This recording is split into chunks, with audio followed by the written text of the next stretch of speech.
सब कुछ बदल गया, कप्तान बदल गया, ओपनर्स बदल गए, सब कुछ चेंज हो गया, लेकिन दो प्लेयर्स सेम के सेम हैं। ना उनकी परफॉर्मेंस पर कोई फ़र्क पड़ा है, ना उन्होंने पाकिस्तान की क्रिकेट टीम को कभी गिरने पड़ने दिया है। और वो दोनों हैं मोहम्मद रिजवान और बाबर आजम। इन दो प्लेयर्स ने, चाहे इनको ओपनिंग से हटा दिया गया है, चाहे इनसे कप्तानी छीन लेगी, चाहे कहीं भी इन दो प्लेयर्स को एडजस्ट करने की कोशिश की गई, इन दो खिलाड़ियों ने, इन दो प्लेयर्स ने हमेशा अपना 110% देने की कोशिश की। और इस सीरीज़ में भी अब तक ये दोनों पाकिस्तान के टॉप ऑर्डर्स को लीड कर रहे हैं।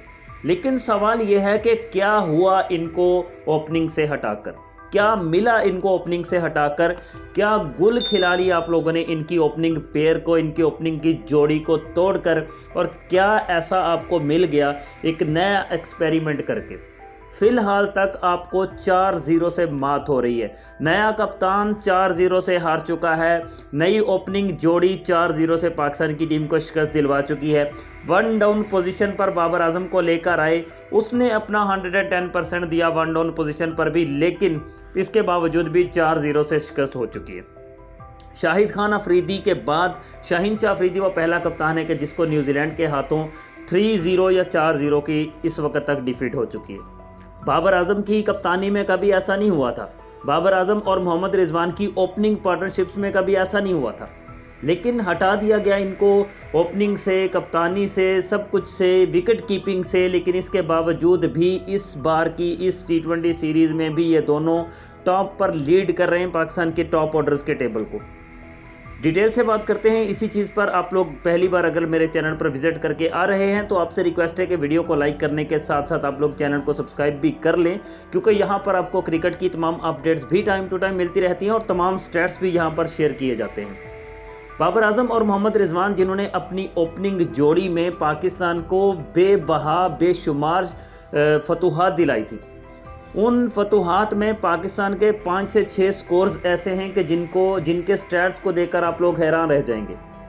वेस्ट इंडीज़ के अगेंस्ट पाकिस्तान को 207 रन्स का आई थिंक टारगेट मिला था, जिसको चेस करने के लिए ऑलमोस्ट इन दोनों ने ही रन्स बना दिए थे पाकिस्तान के लिए। उसके बाद फिर साउथ अफ्रीकन टीम थी जिसके खिलाफ भी तकरीबन राउंड अबाउट 200 का ही टारगेट था, जिसमें बाबर आजम और मोहम्मद रिजवान दोनों ऑलमोस्ट 197 रन्स तक ले गए थे पाकिस्तान के स्कोर को, जिसमें बाबर आजम ने 110 रन्स की इनिंग्स खेली थी, जबकि मोहम्मद रिजवान जो है वो 70 से ऊपर रन्स करने में कामयाब हुआ था।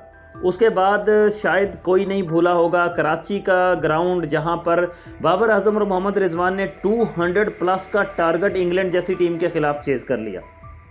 उसके बाद ये बात भी कोई नहीं भूला होगा कि जब इंडिया के अगेंस्ट 152 बनाने थे पाकिस्तान ने ICC T20 वर्ल्ड कप 2021 में, तो इन दो ही बंदों ने टारगेट को चेज कर दिया था।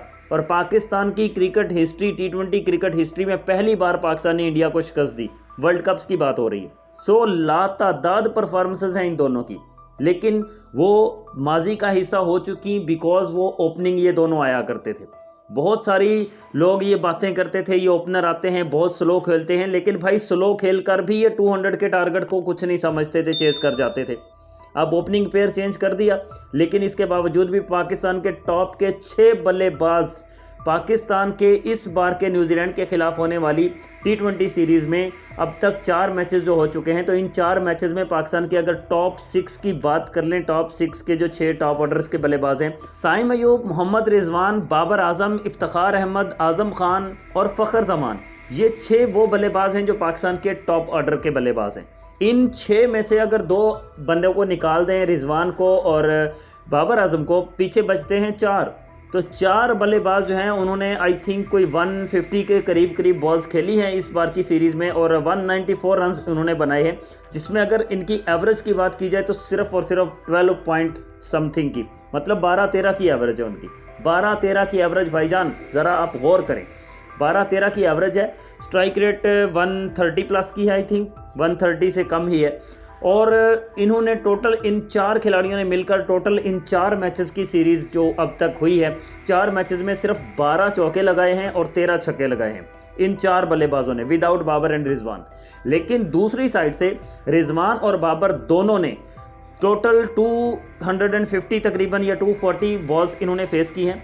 394 रन आई थिंक इन दोनों ने, या 350, हाँ सॉरी 350 रन इन दोनों ने बनाए हैं।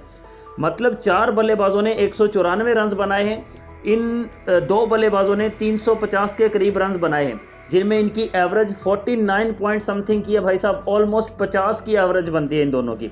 5 50 इन दोनों ने बनाई हैं, जबकि दूसरी तरफ से किसी भी बल्लेबाज की 50 नहीं है सिवाय फ़खर जमान के। इन दोनों की 5 50 प्लस हैं, मतलब 2 रिजवान की, 3 बाबर आजम की। और सिक्सेस की बात, सॉरी स्ट्राइक रेट की बात अगर हम लोग करें तो 151 प्लस की स्ट्राइक रेट है इन दोनों की। बाउंड्रीज की अगर हम लोग बात कर लें तो 31 चौके, 31 बाउंड्रीज एंड 13 सिक्सेस, मतलब दूसरी साइड पर 12 चौके, इस तरफ 31 चौके, 13 छक्के उधर 13 छक्के इधर बराबर बनते। और उधर भी जो 13 छक्के हैं उनमें से ऑलमोस्ट कोई 8-9 छक्के जो हैं सिर्फ फ़खर जमान के ही हैं अकेले के। तो ये है भाई साहब पाकिस्तान का टॉप ऑर्डर, और ये है ओपनिंग पेयर को चेंज करने का सिला।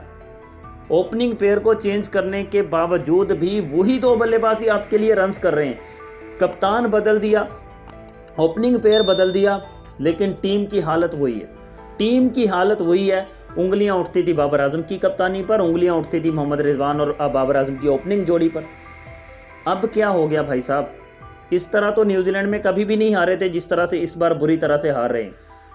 अब डालें ना सारी जिम्मेदारी कप्तान पर, अब डालें शाहीन शाह अफरीदी पर सारी जिम्मेदारी। अब कहें कि कप्तानी की वजह से हार रहे हैं, और जितनी खूबसूरत किस्म की कप्तानी इन 4 मैचेस में हो चुकी है सबके सामने है भाई साहब, सब ने देख लिया कितनी ज़बरदस्त किस्म की कैप्टनसी हुई है। शाहीन शाह अफरीदी की कप्तानी में अपने पहले ही मैच में, इंटरनेशनल मैच में जब वो कप्तानी कर रहा था, तो उसका दूसरा ओवर 24 रन पर गया है, 24 रन पर, जो कि शाहीन शाह अफरीदी के T20 इंटरनेशनल कैरियर का सबसे वर्स्ट तरीन ओवर है, वर्स्ट तरीन ओवर है, जो कि बाबर आजम की कप्तानी में नहीं हुआ था। खुद अपनी कप्तानी में उसने बुरा तरीन ओवर अपना फेंका है। So Babar and Rizwan are playing their role, अपना रोल वो प्ले कर रहे हैं, लेकिन बाकी कोई कुछ भी नहीं कर रहे हैं। लेकिन जो स्टैट्स हैं वो आपके सामने रख दिए हैं। अभी भी बहुत सारे लोग जो हैं वो बाबर और रिजवान के अगेंस्ट ही हैं, रहेंगे वो हमेशा, मरते दम तक वो इनके ख़िलाफ़ ही रहेंगे, क्योंकि उनको इनके अंदर जो चीज़ नज़र आती है वो यही है कि ये स्टैट पैडिंग करते हैं भाई, ये अपने लिए खेलते हैं, ये सिर्फ अपने लिए खेलते हैं, और अपने लिए खेलकर उनके रिकॉर्ड जो हैं वो आपके सामने, बाकी टीम के लिए खेलते हैं, इसलिए टीम हमारी टॉप पर जा रही है। इसलिए 4 खिलाड़ी जो है ना वो टीम के लिए खेलते हैं, और उन 4 खिलाड़ियों के स्टैट्स भी आपके सामने हैं, और जो 2 अपने लिए खेलते हैं उनके स्टैट्स भी आपके सामने। और अगर ये भी उसी तरह से टीम के लिए खेलें तो फिर आपके सामने पाकिस्तान की क्रिकेट टीम 60-70 रन पर ही ऑल आउट हो जाए।